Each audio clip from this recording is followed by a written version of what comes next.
breve comenzamos. Bueno, estamos en tiempo. Antes que nada, me voy a presentar. Soy Vanina Strugo, soy representante regional de AMICA y voy a ser coordinadora del MBA.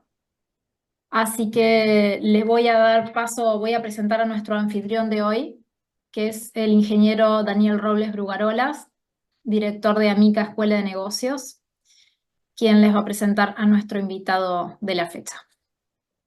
Daniel, todo tuyo. Hola, Vanina, ¿cómo estás? Lo primero que voy a hacer es también compartir una, una presentación que tengo. Bueno, buenas tardes a todos.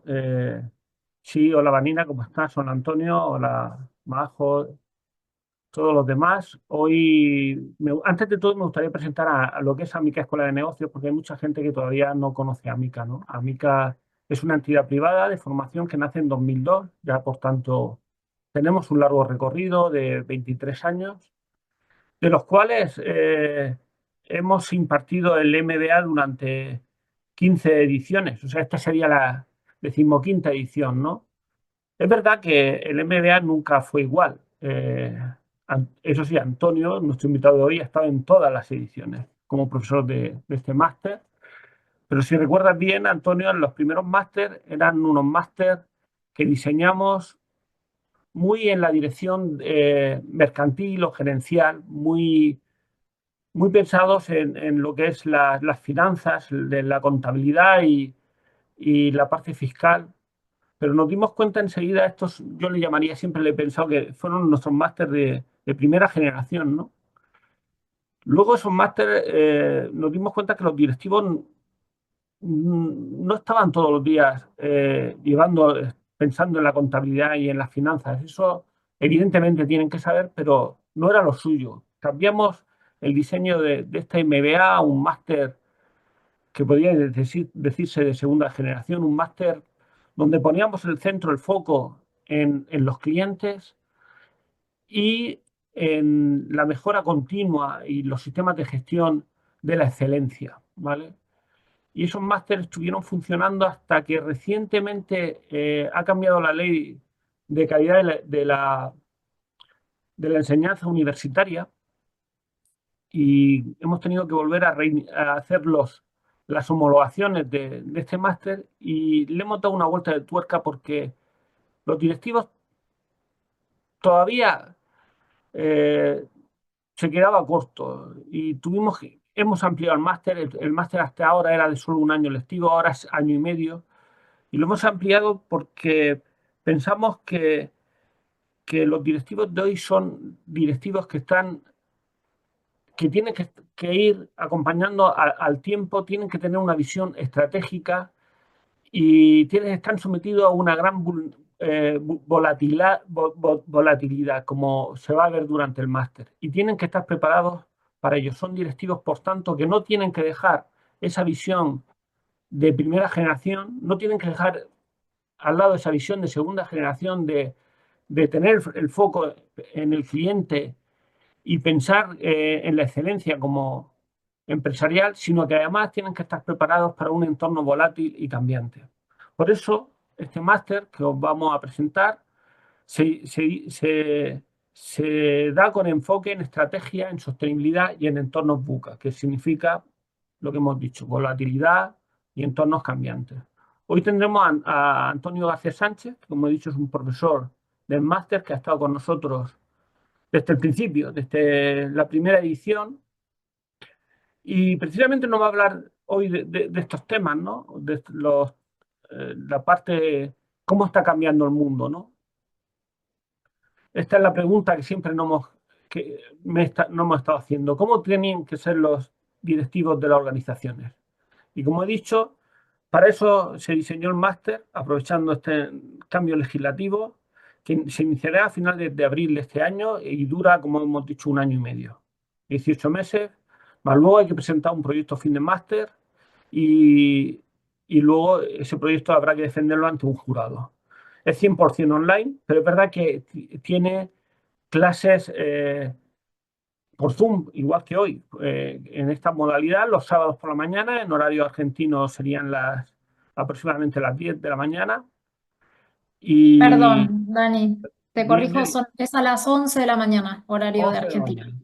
Sí, Vale. Ten en cuenta que tendremos alumnos también de Perú, que todavía se levantan a las 10 de la mañana, a lo mejor son las 7 de la mañana.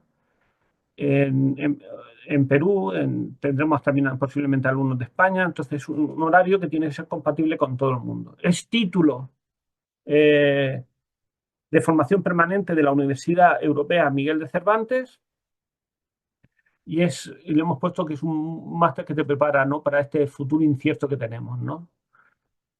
Entorno BUCA significa, es un modelo de gestión enfocado en los entornos complejos, impredecibles y volátiles, prepara a los líderes para reaccionar con agilidad a la velocidad de los cambios.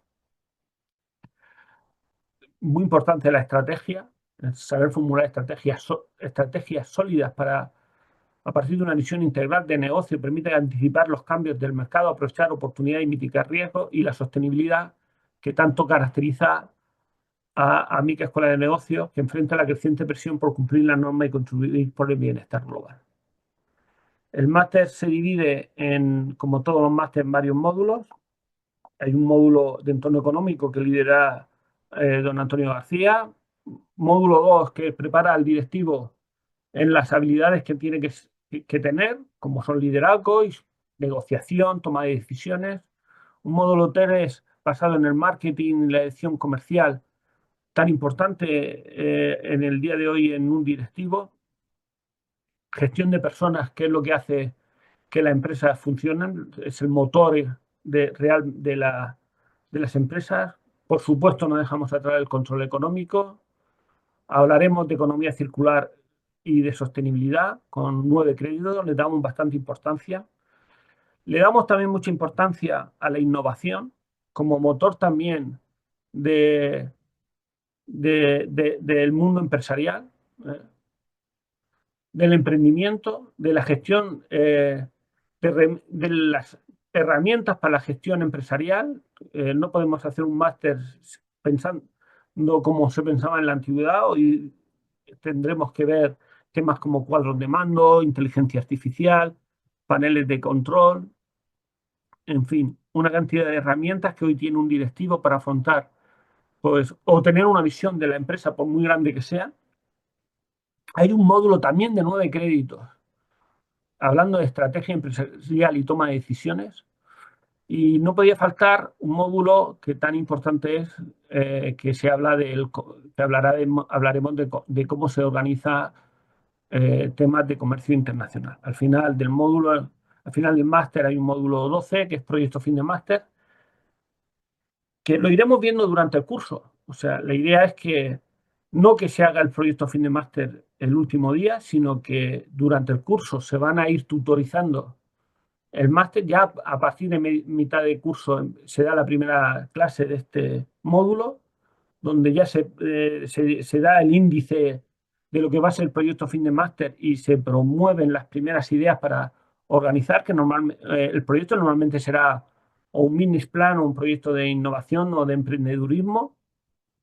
Y lo iremos viendo durante todo el curso para que ya cuando termine la última clase lectiva, ya a los 18 meses del inicio, pues prácticamente el proyecto fin de máster esté terminado, pues, a falta de las últimas pinceladas y de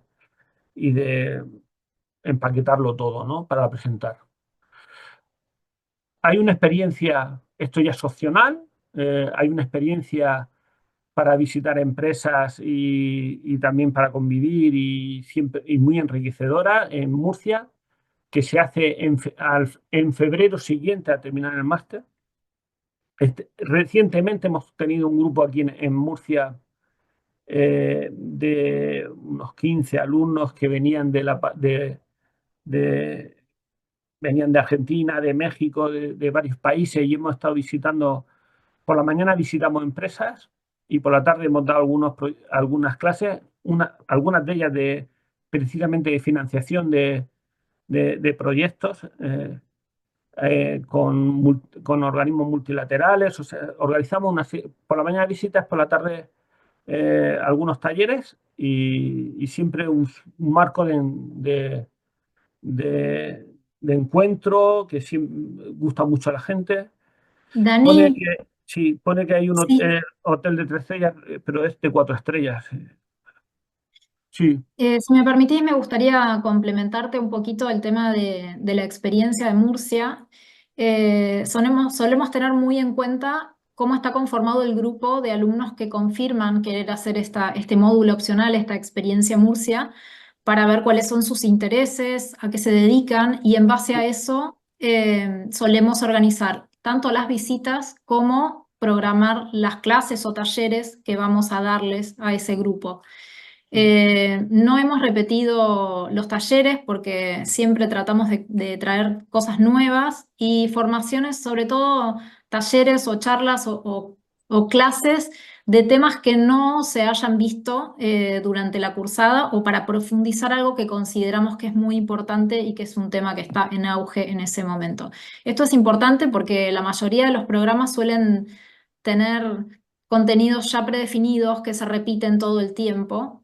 Y nosotros tenemos muy en cuenta la nacionalidad de nuestros alumnos, los intereses que tienen para poder ajustar tanto la sí. experiencia de Murcia como los contenidos y los ejemplos que se ven durante la Luego, maestría. luego si Los queremos, profesores tienen esto en cuenta también para ajustar y traer herramientas, presentar herramientas y casos de éxito que les sirvan a cada uno de nuestros alumnos. ¿Sí, Dani? María José estuvo con nosotros en el año 23, ¿verdad? En 2023, en esta experiencia, Sí, ¿verdad?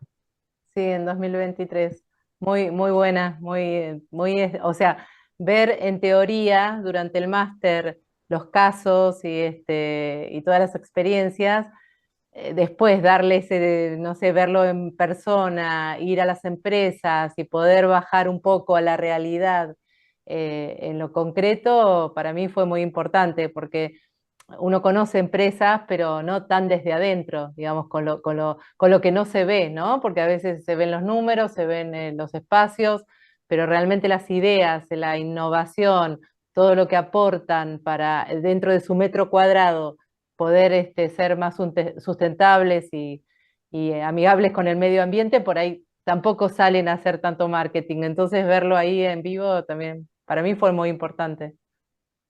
Bueno, en general, si queréis más información del máster, podéis contactar con Vanina, que se ha presentado ya por su WhatsApp, que aquí viene, 911-6141-4804, o en el correo electrónico info@micaformacion.com. Y con esto hay una chica que también quiere entrar, que es Camila. Vale. Ya le di paso, no te preocupes. De todas Y maneras, van sí, a recibir la información al correo con el que se inscribieron, así que disfruten de la charla, yo quiero, aprovechen y hagan todas las preguntas que necesiten. Y vale, si quieren conversar sobre el máster, perdón, Dani, al final de la charla de nuestro profesor invitado, podemos quedarnos a conversar sobre el MBA y responder todas las consultas que tengan. Sí, te vale. dejo. Yo quiero ya ahora entonces voy a dar paso a don Antonio García. Don Antonio García es doctor en económicas, eh, es profesor de la Universidad Politécnica de Cartagena, es autor de 26 libros de diversas temáticas y es profesor con nosotros desde 2004, creo yo que fue el primer MBA que hicimos. ¿Puede ser? Con él hemos pasado de entornos económicos crecientes a la mayor crisis que tuvimos en 2008-2009 y luego él ha contado muchas veces que hemos visto la España de Antonio Banderas y luego, ahora no sé, ahora qué España sería, ¿no? Hemos cambiado. Hola Antonio, ¿cómo estás? Muy bien, buenas tardes. Daniel, buenas tardes. Vanina, buenas tardes a todos. Sí. Esto que he Estupendamente. contado de Antonio Banderas porque tú en las clases siempre has contado eh, que La cómo ha ido la economía, cambiando, mi cómo ha ido querido amigo cambiando. Daniel, si me lo permites, ya está escrito desde la Biblia. En la Biblia ya escribían que había épocas de vacas gordas y épocas de vacas flacas. Correcto. Siempre ha habido épocas buenas y épocas no tan buenas. Y quienes tenemos la suerte de conocernos durante muchos años y gustarnos la economía, sucede a ti y a mí, pues hemos vivido épocas de vacas bollantes, 2005, 2006, 2007, 2016, 2017, 2018, 2019, y épocas de vacas flacas, diría la Biblia, ¿no? Pues esto es lo que hemos compartido, lo que hemos convivido y lo que tenemos que seguir explicando. Este es nuestro objetivo. Bueno, pues si quieres puedes compartir pantalla y te voy a dejar tu charla, que es a lo que han venido también los oyentes. Muy bien. Pues muchas gracias, Daniel, y muchas gracias a todos. En primer lugar, agradecer a Daniel y a Mika en particular, mientras voy buscando cómo cerrar esto de aquí, la oportunidad que me dan, ¿no? De poder estar aquí con vosotros hoy aquí hablando pues de esto, de la incertidumbre. El objetivo de este ratito que me gustaría pasar con vosotros, de esta charla, sería hablar de, bueno, ¿qué ha sido de nuestra integración, de nuestra incertidumbre, ¿no? ¿Qué nos ha pasado desde que estamos aquí? Y esto es el objetivo, ¿no? El objetivo sería analizar qué sucede en economía cuando tenemos un contexto de incertidumbre creciente. ¿No? Este es el objetivo de hablar aquí un ratito. ¿Qué significa para los que gestionan empresas, para los que gestionan instituciones, la administración, el hecho de que la incertidumbre en el mundo aumente? Pero antes de lanzarnos a contarlo, a mí siempre me gusta que aquellos que me escuchen sepan de qué vamos a hablar, qué vamos a revisar, qué vamos a ver, qué vamos a contar. En primer lugar, vamos a ver qué entendemos por incertidumbre, porque ¿qué entendemos por incertidumbre realmente? Es cierto que aumenta, es cierto que estamos en un contexto de creciente incertidumbre. Vamos a repasar algunas pistas, algunas ideas para ver si esto es así. Vamos a llegar, no os voy a hacer spoiler, no os voy a adelantar el final de la película, pero sí os voy a decir que la incertidumbre es creciente en el mundo. ¿Qué hacemos entonces? ¿Qué hacer frente a la incertidumbre? Y finalmente, ¿cómo gestionar un mundo de incertidumbre creciente? Por tanto, si les parece, take off, que dicen los americanos, los estadounidenses, despejemos y empecemos por qué entendemos por incertidumbre. ¿Qué deberíamos entender por incertidumbre?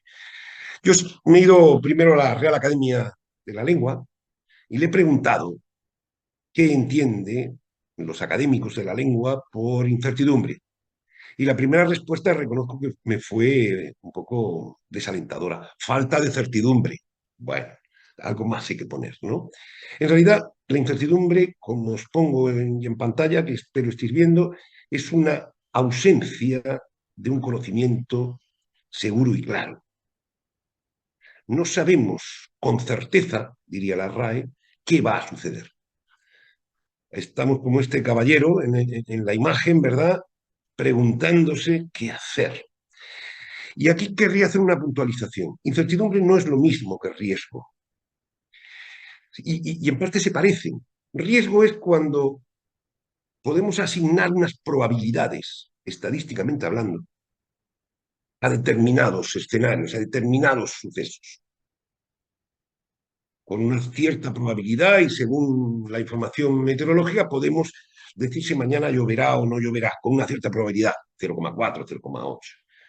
La incertidumbre es más complicada que el riesgo. La incertidumbre es cuando somos conscientes de que pueden pasar cosas, pero no sabemos asignarles probabilidad. No sabemos qué probabilidad tiene. Claro, esto es complejo. Y es un mundo difícil, claro. Estamos ante un máster que intenta analizar un entorno complejo. Por tanto, si están ustedes dispuestos a meternos en este mundo, vamos a tomar algunas ideas, con su permiso. ¿Qué es incertidumbre? Como les decía, la falta de conocimiento e información sobre cosas que pueden suceder en el futuro. ¿Y cómo afecta a los actores económicos relevantes de la economía? Pues mirar a los consumidores, a las familias. El aumento de la incertidumbre nos lleva a una reducción del consumo y a un aumento del ahorro. Si hay incertidumbre, los ciudadanos, los consumidores, las familias, nos hacemos más aversos y consumimos menos. Para las empresas es un fastidio tremendo, porque claro, no saber qué va a suceder, no ser capaces de asignar probabilidades, dificulta enormemente la planificación y la gestión. Por eso la bondad de este tipo de máster, ¿no? En contextos de economía con incertidumbre. Además, no saber qué va a pasar implica un aumento en costes, porque hay que preparar muchas más estrategias, lo vamos a ver en estos minutitos que voy a estar hablando con ustedes, y nos lleva a ese escenario, ¿verdad? Y a los gobiernos y a la administración, ¿cómo les afecta la incertidumbre? Pues miren, primero el riesgo no se distribuye por igual para todos. No es lo mismo que los aranceles se le pongan a Argentina que los aranceles se le pongan a México. No es lo mismo, ni para México ni para Argentina. Y consecuentemente, los riesgos no son los mismos, porque si le ponen el arancel al vecino no es lo mismo que si me lo ponen a mí. Ni siquiera por sectores de actividad. No es lo mismo que los aranceles se les decida poner al hierro y al aluminio que se les ponga al textil. Esto va a afectar a distintos sectores de actividad. Lo que sí es cierto es que la incertidumbre, la historia reciente nos demuestra que lleva a los gobiernos a gestionar de manera más expansiva. Hay más temor por parte de los ciudadanos y los gobiernos muestran, y lo vamos a ver muy brevemente también en el ratito que pretendo hablar con ustedes, llevan a políticas económicas más expansivas. Y finalmente, ¿cómo afecta a los inversores la incertidumbre? Pues es evidente, disminuye la inversión, desincentiva la inversión. Y esto acaba generando una mayor volatilidad en los mercados. Claro, si el volumen de inversión es más pequeño, la desviación típica, la varianza de esto es mayor, porque la menor cantidad fluctúa más. Bueno, ya sabemos qué entender por incertidumbre, ¿no? Aquello a lo que no sabemos asignarle probabilidades, y ya conocemos eso cómo afecta a los distintos agentes de la economía. Lo que querría ver ahora con todos ustedes, si me lo permiten, es si la incertidumbre está aumentando o no en el mundo y cuáles son las razones por las que entendemos que está aumentando. Vamos a ello. Muy rápidamente. En el 2008 hubo una crisis dantesca, una crisis que empezó ahí con Lehman Brothers en los Estados Unidos en septiembre del 2007, creo que es cuando se hace el primer report de Lehman Brothers con problemas, y se extendió por todos los sistemas financieros a nivel mundial, y de pronto, con un problema de viabilidad financiera unida a la inmobiliaria que hubo en los Estados Unidos, el mundo entero se vio inmerso en una gran crisis. Además, una crisis que nació en uno de los países más ricos del mundo y se expandió por el resto, en la línea inversa a lo que había solido ser, a lo que solía suceder hasta ese momento, que empezaba en algún otro país y se desplazaba. Bueno, esta propia crisis del 2008 llevó a una crisis de deuda soberana en Europa, en la que la deuda pública de los países europeos era muy poco admitida en los mercados. Hubo países como Grecia, como Italia, que tuvieron que ser rescatados y su deuda pública comprada por el Banco Central porque nadie más quería comprar. Pero todo esto nos ha llevado al convencimiento a los ciudadanos del mundo de que cualquier cosa que suceda en un país se puede trasladar, y con tremenda rapidez, al resto del mundo.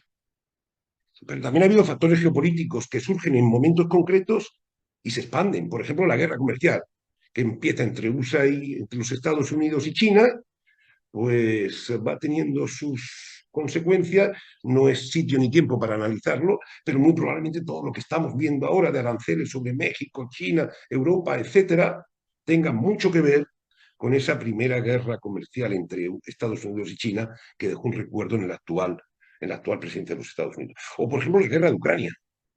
Una guerra de Ucrania que acabó significando un aumento del precio del combustible para todo el mundo. Y de pronto, porque Rusia había invadido una parte de Ucrania, pues el petróleo y el gas subían de precio y las inflaciones se disparaban en todo el mundo. Fijaros, factores geopolíticos que surgen en un sitio y se comunican al resto. Consecuentemente, los mercados tienen una altísima volatilidad. Se alcanzan máximos, se desploman rápidamente. Ayer veíamos unas frescas caídas en el mercado de valores a nivel mundial, ¿verdad? Pero hace no mucho estábamos viendo batir los récords de cotización bursátil en algunos de los valores. Para medir la volatilidad de los mercados, yo os voy a invitar a que utilicéis, cuando queráis medirla, lo que se llaman los índices VIX. El índice VIX, muy brevemente, fue creado por la Bolsa de Chicago en el año 93 y nos mide el riesgo, la incertidumbre que entienden los mercados que va a haber en los próximos valores. Los picos históricos de ese índice VIX, o sea, de mayor incertidumbre, pues han sido en octubre del 2008, cuando la crisis financiera del 2008, las elecciones presidenciales en los Estados Unidos del año 26 también llevaron el índice VIX a valores muy altos, la salida del Reino Unido de Europa, el Brexit en el 2016, o la COVID-19 en el año 20, también disparó esos índices hacia arriba. En realidad, nos hemos encontrado un mercado mucho más abrupto, donde los dientes de sierra son más profundos y donde además utilizamos algoritmos de trading y de trading de alta frecuencia que colaboran en esto, porque gran parte del mercado de valores ya no se rige por los conocimientos macroeconómicos, sino por determinados algoritmos que aconsejan entrar en un sitio o en otro. Pues esto es lo que hay, mis queridos amigos, al frente de esto. Lo que hay es incertidumbre. Lo que hay es una incertidumbre económica que es un fastidio. Que es un fastidio, porque nos dificulta la vida, nos la complica, pero como decía aquel, no tenemos otra vida, solo tenemos esta, y por tanto, con esto toca lidiar y avanzar. Algunas otras cuestiones que han aumentado la incertidumbre del mundo. Pandemia, claro. Estábamos en el mundo occidental acostumbrados, por lo menos lo habíamos visto alguna vez, a crisis sanitarias importantes en China, en el mundo asiático. Y siempre explicábamos que como la densidad de población allí está resultada, pues el virus ahí se transmite. Pero no, el año 20, desgraciadamente, nos demostró a todo el mundo que las crisis sanitarias ya entran fácilmente en Occidente. Por cierto, cualquier modelo que utilicemos actualmente le ofrece una alta probabilidad a la llegada de una nueva crisis sanitaria. Esto es, yo hablo de esto como el cisne negro. Los cisnes, al menos en Europa, cuando yo era un niño, eran todos blancos. No sabíamos que existían los cisnes negros, pero existen los cisnes negros. Y cuando los hemos visto por primera vez, ya sabemos, con esta fotografía que les pongo, que pueden volver a estar. ¿Qué más aumenta la incertidumbre? No voy a hablarles aquí del cambio climático, pero sí es evidente que en los últimos años hemos visto fenómenos meteorológicos adversos cada vez más frecuentes y cada vez más fuertes, más potentes. Tremendas lluvias, maremotos, ¿verdad? Claro, esto también nos añade, el que la frecuencia y la cantidad de esos fenómenos meteorológicos adversos aumente de esta forma, nos añade incertidumbre. No solo porque afecta a la agricultura, es que tiene unas consecuencias muy importantes. América y Europa han visto en estos últimos años verdaderos desastres como consecuencia de fenómenos meteorológicos adversos. ¿Y qué decir de la transición hacia la economía digital, hacia la inteligencia artificial, que también planteaba el profesor, el ingeniero doctor Daniel Robles, ¿no? Para hablar del máster. Claro, estamos en un entorno incierto. ¿Hasta dónde va a llegar la inteligencia artificial? Podemos tener nuestras ideas, pero desde luego nos obliga a una continua adaptación. Esta mañana de Europa, en la noche de ustedes, le comentaba a unos compañeros en una charla que la docencia universitaria va a ser muy distinta dentro de nada, porque nos obliga a la inteligencia artificial, el conocimiento, y esto afecta a las empresas, no solo a la docencia, y nos introduce, obviamente, una importante incertidumbre. Y esto lo dicen todos los análisis que podamos medir, las encuestas de confianza empresarial, las encuestas de presupuestos familiares, las encuestas del consumidor, todas nos dicen, en primer lugar, que las fluctuaciones ahora son más importantes. Permítanme un término matemático, para aquellos más familiarizados con las matemáticas. Estamos en un mundo donde la varianza de las macromagnitudes ha aumentado. Lo que antes yo les decía de los dientes de sierra, cada vez más profundos, pásenlo en términos matemáticos a un aumento de la varianza o un aumento de la desviación típica. Claro, todo este entorno cada vez más fluctuante hace que nuestras expectativas también estén condicionadas por la incertidumbre.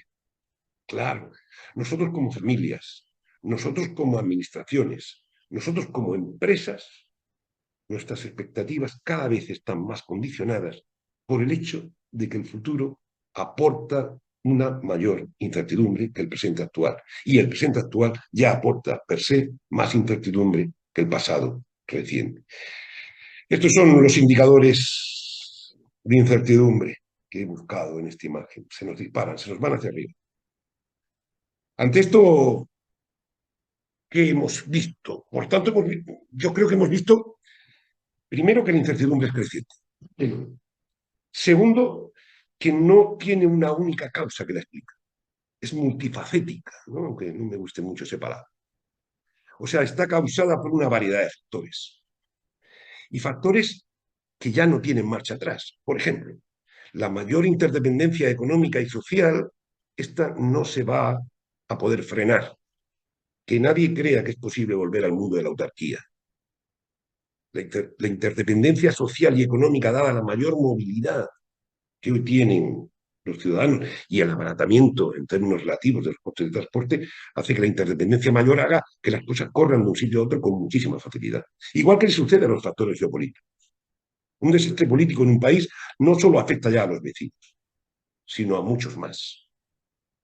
Las crisis sanitarias, los cambios climáticos, la digitalización de la sociedad y de la economía son algunos de los dos factores que he citado como factores explicativos de la creciente incertidumbre.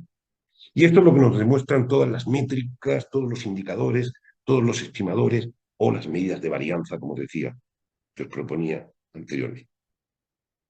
Bueno, ¿y qué hacemos? Entonces, es evidente que hay varias estrategias. Una, la del avestruz. Hacer un agujero, metes la cabeza debajo de la tierra y a ver qué pasa. Pero estoy convencido de que aquellos que estáis hoy aquí en esta charla, aquellos que estáis dispuestos a enfrentaros, a realizar el máster, ¿verdad?, de dirección de empresas con enfoque de estrategia y sostenibilidad en entornos VUCA, que propone Amica, no sois de los que ponéis la cabeza debajo de la tierra, sois de los que queréis hacerle frente a esto. ¿Cómo lidio en términos taurinos? ¿Cómo me enfrento a la incertidumbre creciente? Bueno, obviamente yo solo os voy a proponer qué podríamos hacer y os voy a proponer 10 claves en la gestión económica. Cuando la incertidumbre es creciente, lo primero es que hay que trabajar con escenarios. Hay que generar un análisis de escenarios, que por cierto he visto que se planteaba, creo, en el módulo 4 de este máster. O sea, una posición pesimista o el peor escenario, una posición optimista, el mejor escenario y escenarios de tendencia. O sea, es necesario. Antes podíamos trabajar con la idea de que algo iba a suceder. Hoy tenemos que trabajar con la idea de que el escenario de lo que puede suceder es mucho más amplio. No me caben las manos en la pantalla, ¿verdad? No solo tenemos que diseñar un análisis de escenarios, sino que además tenemos que hacerlo fundamental. Necesitamos información macroeconómica, necesitamos información de las encuestas a nivel micro, y esto afortunadamente lo tenemos a nuestra disposición. Pero alguien nos tiene que contar qué datos vamos a utilizar en esa base para poder determinar los escenarios. Tenemos que hacer una gestión de riesgos. Esto ha sido siempre verdad y ahora es mucho más verdad que nunca. O sea, tenemos que conocer las consecuencias que para mi familia, para mi gobierno, para mi empresa, para mi administración, van a tener las diversas amenazas que podemos tener ahí. Conocer su naturaleza, su intensidad, su extensión, preverla, no conocerla, pero sí preverla, intentar entender cuáles son los daños y las consecuencias que eso podría tener y ver cuál es la vulnerabilidad de nuestra empresa. O sea, conocer un análisis de gestión de riesgos como el que os van a enseñar a diseñar también en este máster. En el entorno empresarial se proponen 3 pautas de comportamiento. Uno, flexibilidad, claro. Flexibilidad y adaptación. Si estamos ante un entorno incierto, cambiante, la única solución es aportar flexibilidad en la gestión empresarial. ¿Basada en qué? En innovación y creatividad y en la colaboración y el networking. Esto es, si alguna vez valió aquella idea de aquellos empresarios, de aquellos gestores, que ellos solos sabían de dónde había que ir, esto ha pasado a la historia.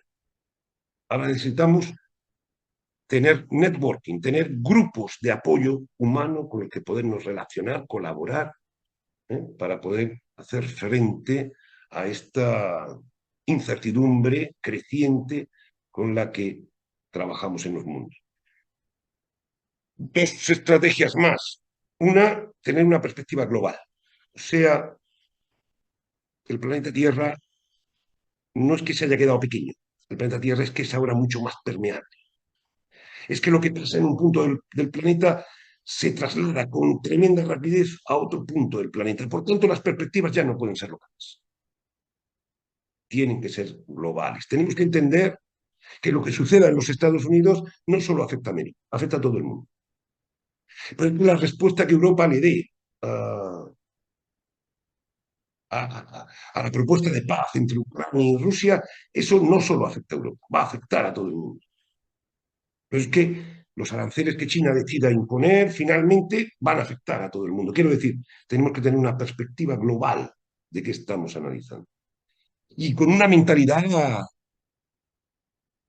como dirían por aquí, no sé si conocen la expresión, a prueba de bomba.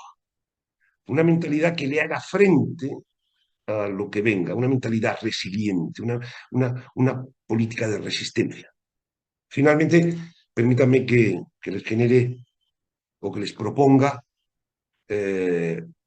cómo gestionar esta incertidumbre creciente. ¿Cómo hacerle frente a lo que tenemos? Ya sabemos lo que tenemos de incertidumbre, ya hemos propuesto alternativas, o sea, 8 parámetros al menos para gestionar y hacer frente a esa incertidumbre, pero ¿y en el entorno empresarial? ¿Y en el marco empresarial qué hacer con esa incertidumbre creciente más concretamente? Pues miren, unas pocas recomendaciones. La primera, tenemos que dotarnos de estructuras flexibles en las empresas. Estructuras que sean capaces de adaptarse con rapidez a los cambios. Y esto incluye, como pongo aquí claramente, reducir a las jerarquías.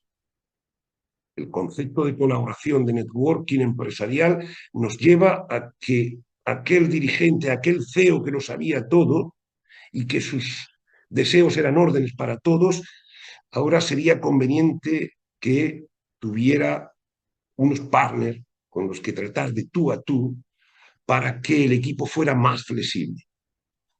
Y desde luego necesitamos, dado que la incertidumbre es multifacética, recordad, viene desde distintos puntos, necesitamos equipos multidisciplinarios. No solo hay que saber de marketing, hay que conocer también los ajustes macroeconómicos y microeconómicos que habrá que hacer frente, ver la gestión de los recursos humanos, en definitiva, contar con equipos multidisciplinarios. El Big Data y la analítica avanzada son herramientas de análisis que debemos incorporar en la gestión empresarial. No hay otra. El uso del Data Analytics, como pongo aquí, nos puede ayudar en la toma de decisiones, que además debe ser rápida, pero debe estar fundamentada.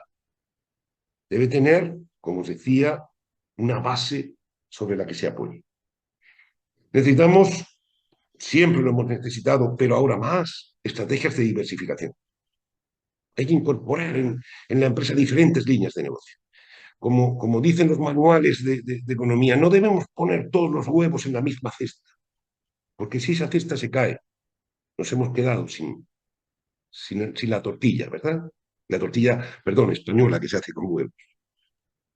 Sin embargo, si ponemos los huevos en dos cestas o en dos bolsas cuando bajamos de la tienda, aunque una se nos caiga, la otra nos garantizará que podremos comer algo. Por tanto, diversifiquen, incorporen distintas líneas de negocio o mercado para no depender de una única fuente. ¿Por qué? Porque el marco de incertidumbre creciente en el que nos vamos a mover nos puede obligar a renunciar a determinadas líneas de negocio que hasta ese momento hubieran sido rentables. No les voy a poner ejemplos concretos, pero es evidente que si los temas de los aranceles fueran arriba, sectores de negocio que han sido, o líneas de negocio, o mercados que han sido rentables hasta hoy, pueden dejar de serlo. Y viceversa. Líneas de negocio que no lo eran, pasan a serlo como consecuencia de la incorporación de algo imprevisto. Hay que mantener e intensificar la comunicación interna y externa en las empresas. O sea, hay que mantener a los empleados, a los inversores y a los clientes informados sobre los cambios y decisiones. ¿Por qué? Porque esa mayor comunicación interna y externa nos va a dotar de nuevo de una mayor capacidad para responder a la llegada del cisne negro de la imagen que antes les ponía. Claro, en este marco de la aparición de, no quiero llamarle nuevas tecnologías, pero la irrupción de la inteligencia artificial y con todo lo que viene con ella, obliga a invertir en la capacitación y formación de los empleados. Esto es evidente, es necesario, siempre lo ha sido, estar al día, pero cuando los procesos son cambiantes a una mayor velocidad, la ventaja de estar al día es inmediata. Por tanto, formación continua para hacer frente a todo esto. Hay que gestionar la liquidez empresarial, ¿verdad?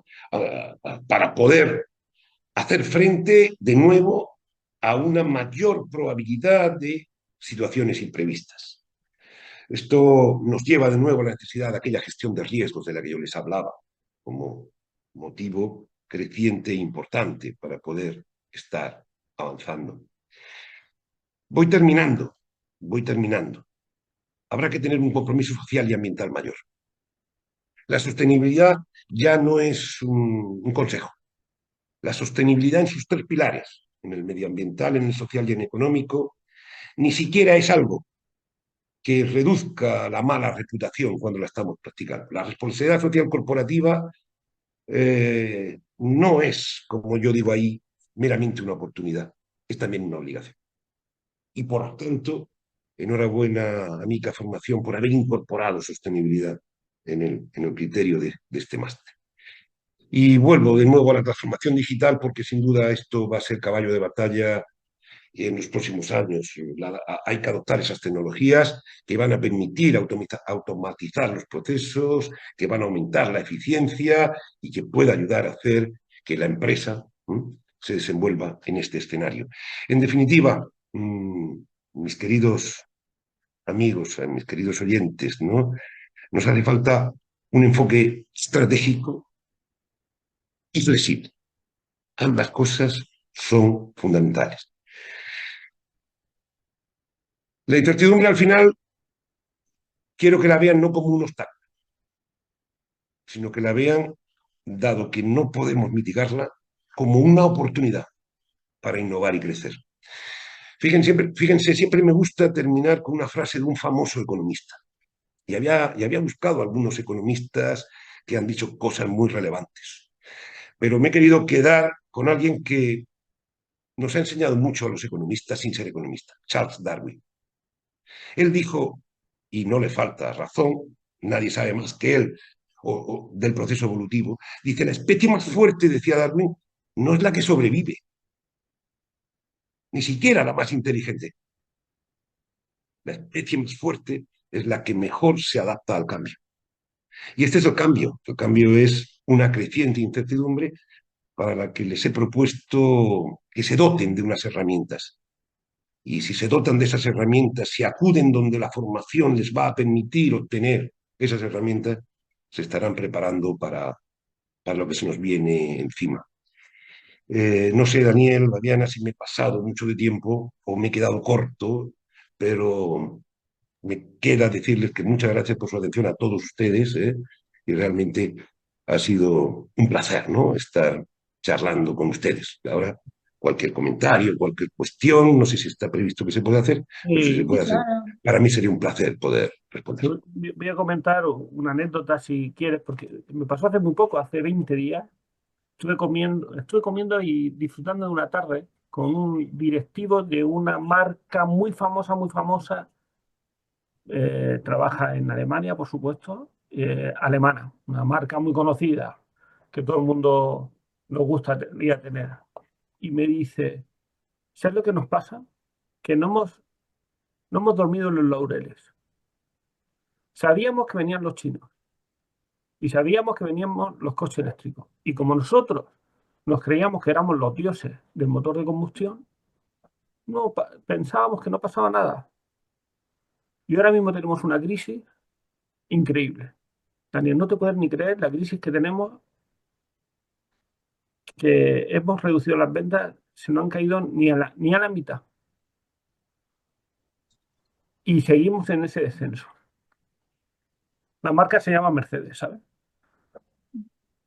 Y este es un alto directivo. Eso quiere decir que incluso los grandes directivos, muchas veces, como él decía, se duermen y no saben anticiparse a esos cambios y que se ven venir.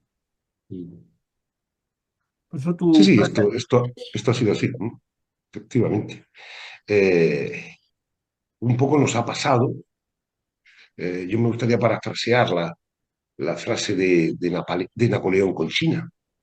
Un día a Napoleón le preguntaron que por qué, ya que era el imperio francés en aquella época tan poderoso, ¿por qué no adentrarse en China? Y él dijo, dejen a China que duerma, porque cuando el gigante despierte, el mundo temblará. Y a esta famosa frase de Napoleón, un dirigente chino, que lamentablemente no recuerdo su nombre, vino a decir que cuando China despertó, se encontró que el resto del mundo seguía durmiendo. Era otra forma similar al CEO de Mercedes de sí, contar. sí, sí, sí.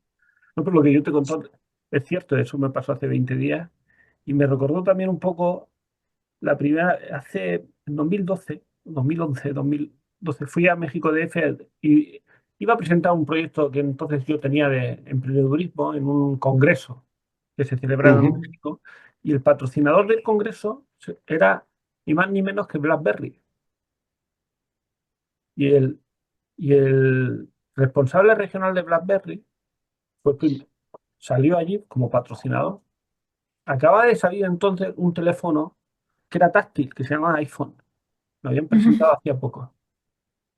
Y llegó a decir, allí en medio de toda la sala, habían como 300 espectadores, dice, no os preocupéis, que la gente no va a cambiar.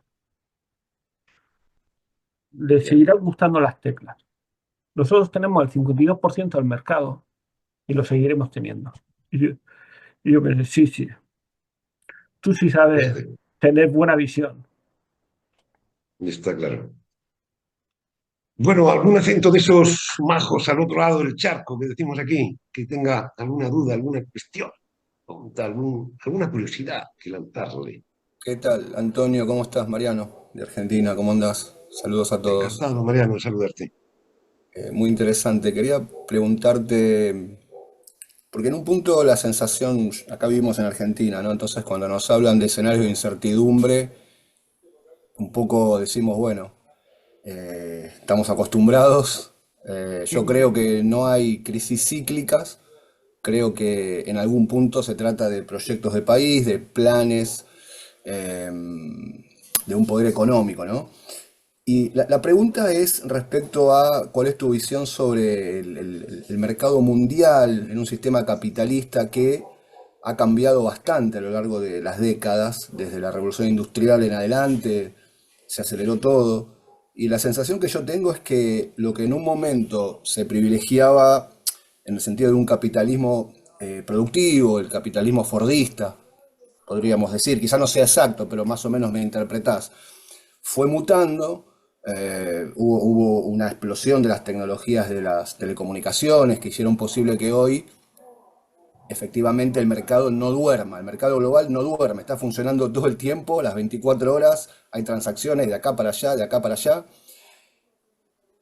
¿Cómo ves esta tendencia de financiarización del capitalismo? Hoy la sensación es de que la las actividades, la economía productiva, quizás no sea la manera, no me estoy expresando con términos técnicamente correctos, ¿no? Pero voy al fondo de la cuestión. Lo que en un momento era un capitalismo que producía bienes, servicios, hoy la sensación es que esta incertidumbre que hay es debido a que hay un perfil mucho más financiero y salvaje, diría, del capitalismo, donde ya no importa lo que se produce, sino, bueno, agrandar márgenes de ganancia como sea, y ese como sea a veces no implica producir más y mejor o más barato, sino un juego que se parece mucho al del casino, digamos, ¿no? Incluso hoy lo vemos en las redes sociales, hasta los más chiquitos, los adolescentes, hay un tema global que tiene que ver con la ludopatía, con apostar, con que chicos menores de edad incluso puedan jugar con monedas virtuales. Bueno, esta es un poco la visión que yo tengo, no digo que sea la correcta, pero es una pregunta. ¿Vos ves este fenómeno de financiarización de este capitalismo en esta etapa? ¿Hacia dónde crees que va? Si es así, si se va a profundizar, si podemos volver a una economía donde realmente la producción y el trabajo sean la clave para el bienestar de la gente y no llenarse de dinero, porque bueno, compré la Bitcoin que no sé, recomendó Javier Milei y la vendí rápido, por suerte, y me llené de dinero. Pero si me la quedaba, me fundía. No sé si fui claro quizás con la pregunta. Sí, sí, para mí sí, es una reflexión que yo comparto en gran medida. Vamos a ver, lo que pasa es que no es nuevo esto, es un devenir. El proceso por el que la incertidumbre en el mundo es creciente no es algo que haya empezado en el 2000 algo, es algo que se viene avanzando. Fíjate, Mariano es tu nombre, ¿verdad? Mira, Sí, Mariano, sí. desde hace ya tiempo los mercados de capitales a nivel mundial mueven volúmenes muy superiores a los que la economía productiva. O sea, Sí, el PIB europeo es sí, sí. superado por los capitales que se mueven a nivel internacional. Bueno, hoy Y Elon Musk esto, tiene más dinero que muchos países de Europa juntos. claro, Y es hay que en los varios. últimos años hemos observado, Mariano, no sé si estarás de acuerdo, un aumento de la desigualdad. Totalmente, sí, sí. Se ha Pero a niveles conseguido, que... los índices de Gini, cuando se utilizan para medir eh, la distribución de la renta por países, nos muestran que han aumentado las diferencias. Ujú. O sea que efectivamente esa economía especulativa frente a la economía productiva, efectivamente esa altísima movilidad de capitales a nivel internacional frente a la producción de bienes y servicios en el modo tradicional, ha ganado importancia. Y esto es una de las razones de que haya aumentado la incertidumbre, la incorporación de los pequeños inversores a la inversión. Ahora, con un poquito de dinero, cualquier persona con su teléfono, no le hace falta ni siquiera un computador, puede ya invertir en Nepal o en Taiwán. Claro, esto hace que esos pequeños inversores que se están moviendo por criterios y por información, luego cuando lleguen los pánicos, cuando lleguen los miedos, salgan todos a la vez y aumenta la volatilidad y la varianza y la desviación típica de las variables que estamos midiendo. 119 personas se hacían millonarias hace poquito vendiendo una criptomoneda. La criptomoneda bajaba un 81%, frente a 119 que ganaron mucho dinero. Unas 800.000 personas, 800.000 inversores, perdieron el 81% de su inversión. Sí, sí, sí.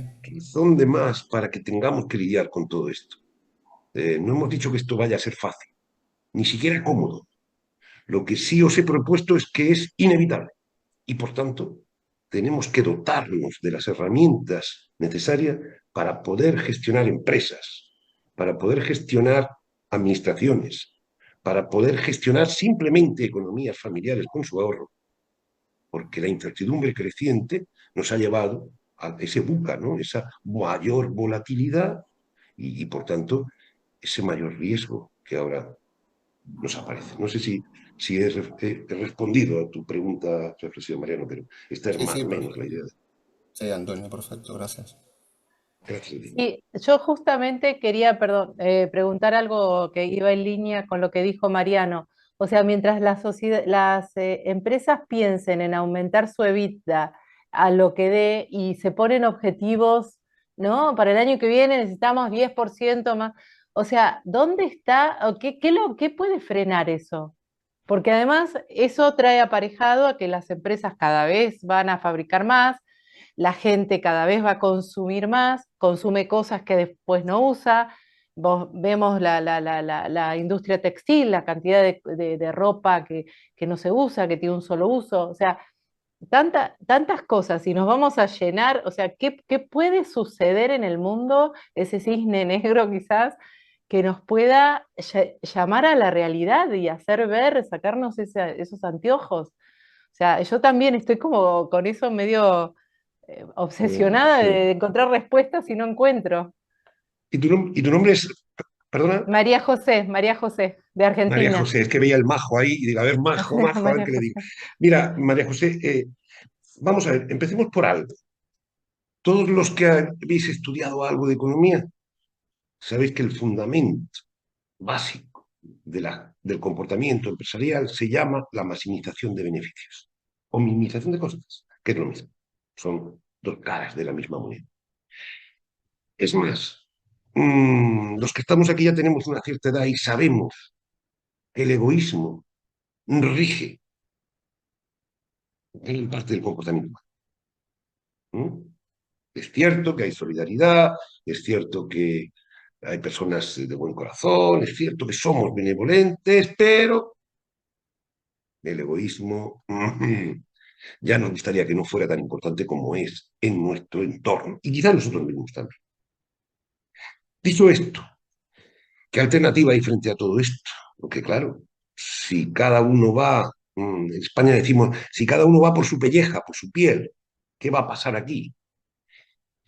Afortunadamente, yo quiero creer, no estoy convencido, pero quiero creer que el concepto de sostenibilidad va cogiendo y va tomando, perdón, más importancia en el contexto empresarial y en el de las administraciones. La sostenibilidad desde un punto de vista no solo medioambiental, sino también económico y social, en el sentido de preservar el patrimonio de las comunidades a las que nos dirigimos, llegamos o vamos y tal. Lo he citado en mi charla. La sostenibilidad aparece como un elemento crucial en la gestión empresarial de los próximos años. Ya lo es, ya lo es. Los desequilibrios, la desigualdad de la que yo le hablaba a María, no se traslada también al plano internacional. El otro día, María José, me interesó mucho una lectura sobre dónde va la ropa usada. ¿Dónde va la ropa usada? Y entonces uno de los periódicos más importantes de España le había puesto unos chips a determinadas prendas que había puesto en los contenedores que había habilitados al efecto para la ropa que los ciudadanos ya no querían. ¿Dónde fue esa ropa? Pues la mitad de la ropa empezó a dar vueltas por el mundo, pero por el mundo. Y se fue finalmente colocando alguna por el propio país de España, otra por otros países, bla, bla, bla, bla. Y la otra mitad acaba llegando a vertederos en África, donde se amontonan. Y además, ¿sabes cómo le llama allí la población a esos vertederos? Vertederos de ropa de hombre blanco muerto. No hemos sido capaces de incorporar la gestión de nuestros residuos de una forma razonable. Esto, la denuncia ya está hecha. A partir de aquí, ya sabemos que esto de la ropa que no quiero, cuidadito. probablemente habrá que aplicar criterios de sostenibilidad a todas esas empresas, y lamento dar esta noticia a las chicas, que os suele gustar más la compra de ropa que a los chicos. Probablemente habrá que aplicar criterios de sostenibilidad a aquellas empresas que producen ropa a precios tan baratos y de tan floja calidad, permítanme que lo diga, que se la ponen ustedes 4 veces, les ha costado muy poquito dinero y además es de poca calidad, por tanto, pues se la ponen 4 veces, hay que desecharla. Pues esto probablemente deba llevar un precio. Y es algo que aquí, por ejemplo, en la Comisión Europea, en Europa, se está ya planteando como una introducción, porque son producciones textiles no sostenibles. Por tanto, por no eludir tu pregunta, Maríajo, yo también estoy preocupado. Yo también creo que hay que preocuparse. Pero, en tanto en cuanto la sostenibilidad sea un parámetro fundamental en la gestión empresarial, habrá futuro. Y en nuestro propio comportamiento como consumidores. Por ejemplo, te voy a poner un ejemplo muy concreto.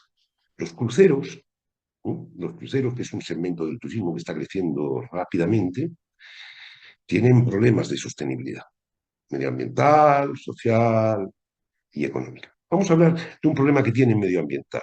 Cuando el crucero llega al puerto y se queda ahí atracado durante el tiempo que dura la escala, allí es como aproximadamente unos 1000 coches que estuvieran con el motor encendido. 1000 automóviles. Si una escala suele durar en un puerto 8 horas, en un puerto de escala, pues durante 8 horas en el puerto tienes 1000 automóviles funcionando. ¿Hay alternativa a eso? Claro que la hay. Se ha diseñado un sistema por el cual los buques, cuando lleguen a los puertos, paran el motor y se conectan a una electricidad que les facilita el puerto donde estén. Ahora bien, eso es caro, porque arrancar y parar el motor vale mucho dinero. Eso repercute en el precio del crucero que paga el crucerista. Y con frecuencia vemos cruceristas que se dicen muy defensores de la sostenibilidad, pero el primer criterio que miran es el precio del crucero. No miran si el crucero se enchufa al tendido eléctrico del puerto o no se enchufa.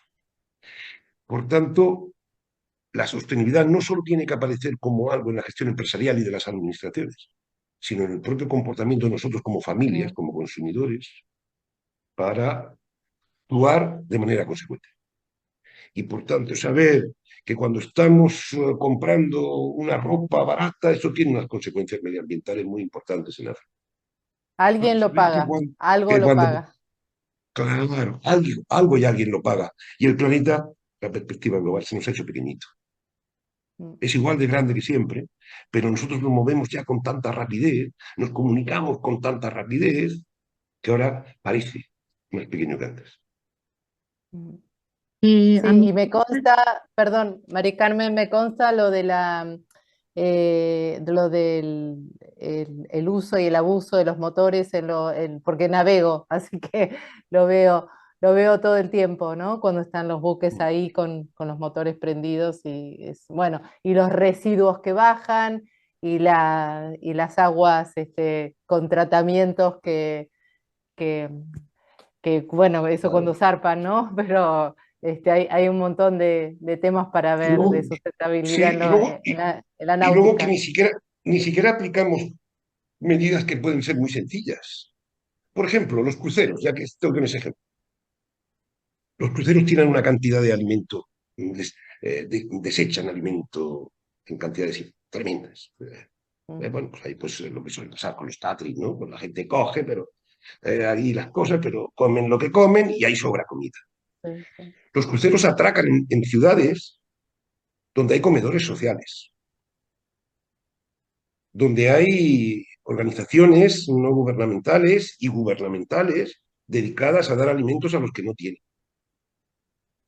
¿Por qué todo lo que sobra de alimentos de los cruceros va a la basura y no está adecuadamente empaquetado para ser repartido en los comedores sociales de aquellas ciudades donde los buques de crucero atracan? Pues es una medida, fíjate, qué poquito valdría esto, qué poquito costaría, pero Todavía no se ha Pero puesto en no se marcha. quieren arriesgar porque también está el tema de la imagen y de si esto vino del crucero y después la gente se intoxicó y bueno, como pasaba en su Exactamente, momento con pasa por ahí, McDonald's. por la Todo seguridad tiene coste. alimentaria. Todo tiene coste, Sí, claro.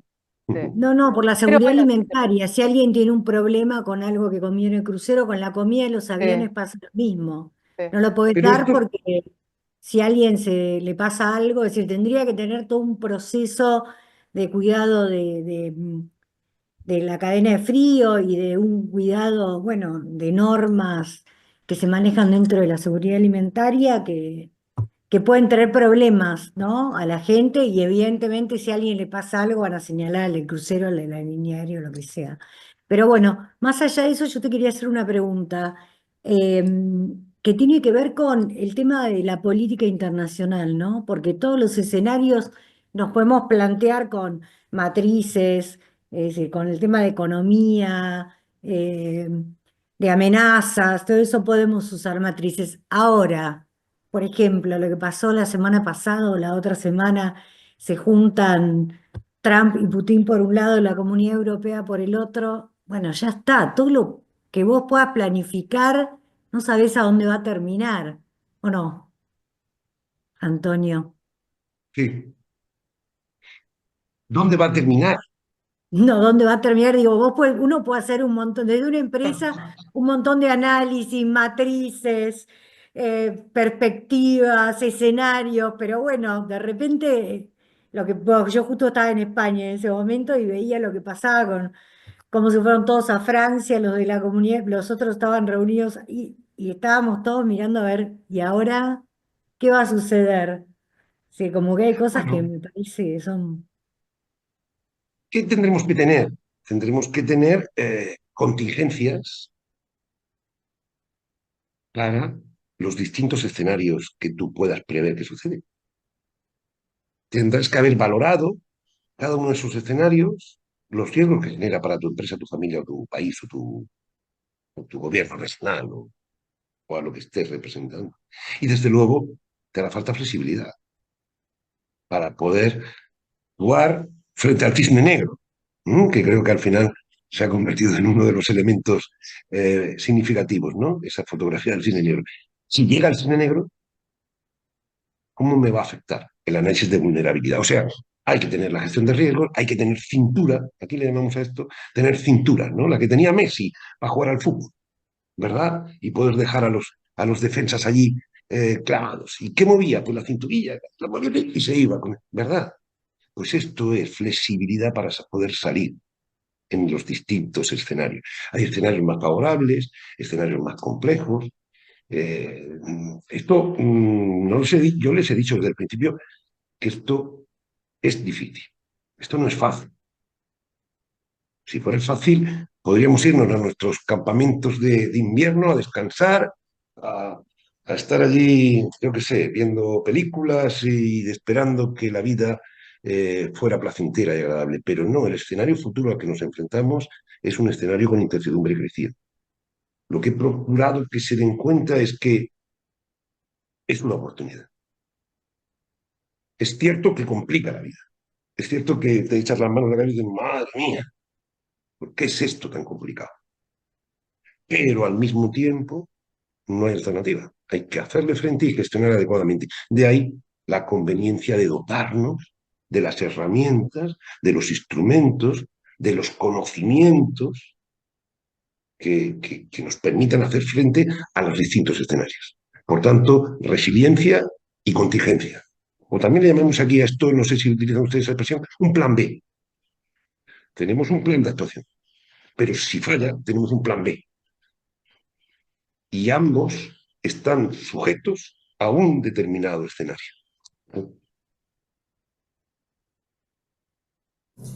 Gracias. Aquí, Mari respecto a Carmen, esto. tenía una pregunta, perdona.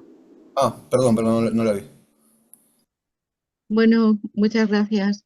Yo quería preguntar, en este planteamiento que has hecho global de todas las cosas que inciden en la incertidumbre, para mí hay algo que creo que nos ha tocado y que es fundamental, que son los recursos. Eh, por un lado está quién tiene los recursos y por otro lado es la escasez de recursos a corto medio plazo, porque para mí es muy, muy importante, ¿no? Y sobre todo, yo me lo he planteado muchas veces cuando se habla de que tenemos que utilizar otros medios de comunicación. Me he planteado qué va a pasar con todas aquellas, si se cerrara el grifo hipotéticamente de la producción de petróleo, todos esos derivados que utilizamos habitualmente y que no somos conscientes de que los estamos utilizando, si realmente nos hemos planteado las alternativas a todo eso que se hace única y exclusivamente con petróleo. A mí no he visto, de verdad que lo he estado buscando y no he encontrado eh, alternativas de ese tipo y que se cuestione esto, ¿no? Eh, ¿Tú qué me puedes contar al respecto? Gracias. Fíjate, Mari Carmen, mientras te oía hablar, recordaba que existía, digo existía porque ya no existe, en las facultades de Economía de España, una asignatura que se llamaba Economía de los Recursos Naturales. En el siglo pasado, fíjate, ya se puede hablar del siglo pasado y en el siglo pasado, la percepción de que el agotamiento de los recursos naturales podría llevar a un colapso a la sociedad y a la economía mundial era un escenario viable.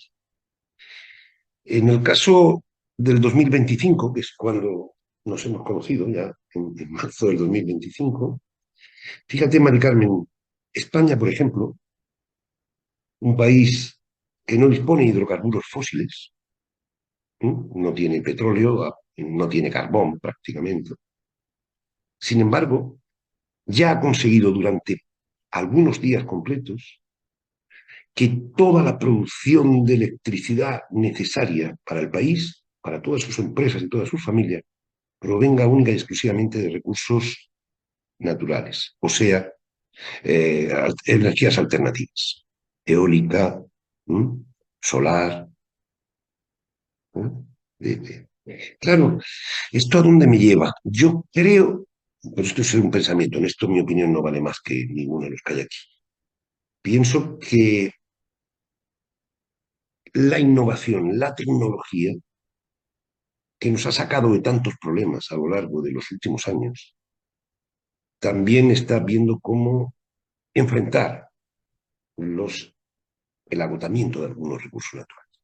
Me preocupa más la cuestión de la sostenibilidad que planteaba María José que el agotamiento de los recursos naturales. El mercado, la mano invisible de Adam Smith. Estas manos son visibles, pero las de Adam Smith no.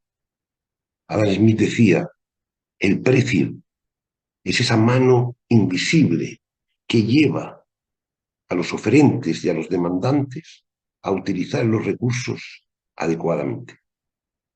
Y esto es así, incluido el problema de sostenibilidad, que es otro, y que ya le he dado mi opinión a María José, y que es completamente distinto. Por tanto, comprendo tu preocupación, pero yo le incorporaría más, en la línea de lo que hablábamos antes, un escenario más de este marco, de estos análisis de escenarios que tenemos que introducir. Pero, dicho eso, le asignaría una menor probabilidad que le asignábamos en el siglo pasado.